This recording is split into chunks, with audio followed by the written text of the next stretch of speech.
ಇತ್ತೀಚೆಗೆ ನಾನು ನನ್ನಲ್ಲೇ ಇಲ್ವೇನೋ ಅನಿಸ್ತಿದೆ. ಅದಕ್ಕೆ ಕಾರಣ ನೀನು.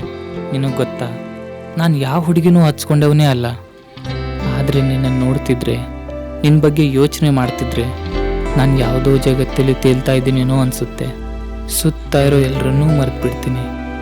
ಇದಿಷ್ಟು ನಾನು ನಿನ್ನನ್ನು ನೋಡ್ತಿದ್ರೆ ಆಗೋ ಅನುಭವ.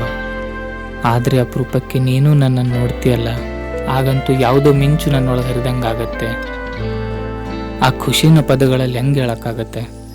ಬೇಜಾರಿನ ವಿಷಯ ಏನಂದರೆ, ಆ ಹೇಳೋಕ್ಕಾಗದೇ ಇರೋ ಖುಷಿ ನನಗೆ ಸಿಗೋದು ನೀನು ನನ್ನ ನೋಡೋ ಕೆಲವು ಕ್ಷಣಗಳು ಮಾತ್ರ. ಆದರೆ ಈ ಅನುಭವ ನನಗೆ ಜೀವನ ಪೂರ್ತಿ ಬೇಕು. ಅಂದರೆ ನಾನು ಪ್ರೀತಿಸೋ ಹಾಗೆ ನೀನು ನನ್ನ ಪ್ರೀತಿಸಬೇಕು. ನನ್ನ ಕೋರಿಕೆನ ಒಪ್ಕೋತಿ ಅಂತ ನಂಬಿದ್ದೀನಿ. ಯಾಕಂದ್ರೆ ನಿಜವಾದ ಪ್ರೀತಿಗೆ ಸೋಲಿಲ್ಲ, ಸಾವು ಇಲ್ಲ. ಈ ಕಾಲೇಜ್ ಲೈಫು ಮುಗ್ದಾಗ ನಾನು ಪ್ರತಿದಿನ ನಿನ್ನ ನೋಡಕ್ಕಾಗಲ್ಲ ಅನ್ನೋದನ್ನ ನೆನ್ಸ್ಕೊಂಡ್ರೇನೆ ಭಯ ಆಗುತ್ತೆ. ಆದ್ರೆ ನೀನು ನನ್ನ ಪ್ರೀತಿನ ಒಪ್ಕೊಂಡ್ರೆ ಆ ಹೆದರಿಕೆ ಇರಲ್ಲ.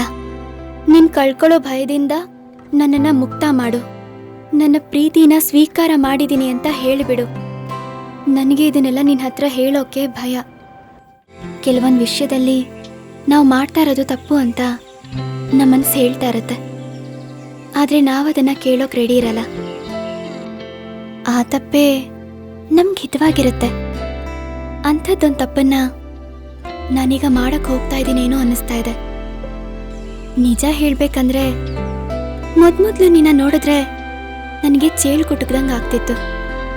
ಆದ್ರೆ ಈಗ ನನ್ನ ಕಾಡ್ತಾ ಇರೋದೇನಂದ್ರೆ, ಅದ್ ಯಾವಾಗ ನಿನ್ ಮೇಲೆ ಸಾಫ್ಟ್ ಕಾರ್ನರ್ ಬೆಳೀತು, ಯಾವಾಗಿಂದ ನೀನ್ ನನ್ನ ನೋಡೋದನ್ನ, ನನ್ನ ಹಿಂದೆ ಬರೋದನ್ನ ಇಷ್ಟಪಡೋಕ್ ಶುರು ಮಾಡ್ದೆ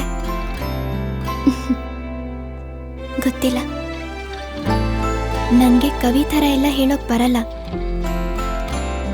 ಸದ್ಯ ನನ್ನ ಮನ್ಸಲ್ಲಿರೋ ಭಾವನೆನ ಹೇಳೋದಾದ್ರೆ, ನೀನ್ ನನ್ನ ಜೊತೆ ನಡ್ಕೊಳ್ತಿರೋದ್ರಲ್ಲಾಗ್ಲಿ, ನನ್ನನ್ನ ನೀನು ಪ್ರೀತಿಸ್ತಿರೋದ್ರಲ್ಲಾಗ್ಲಿ ಯಾವ ತಪ್ಪು ನನಗೀಗ ಕಾಣಿಸ್ತಾ ಇಲ್ಲ.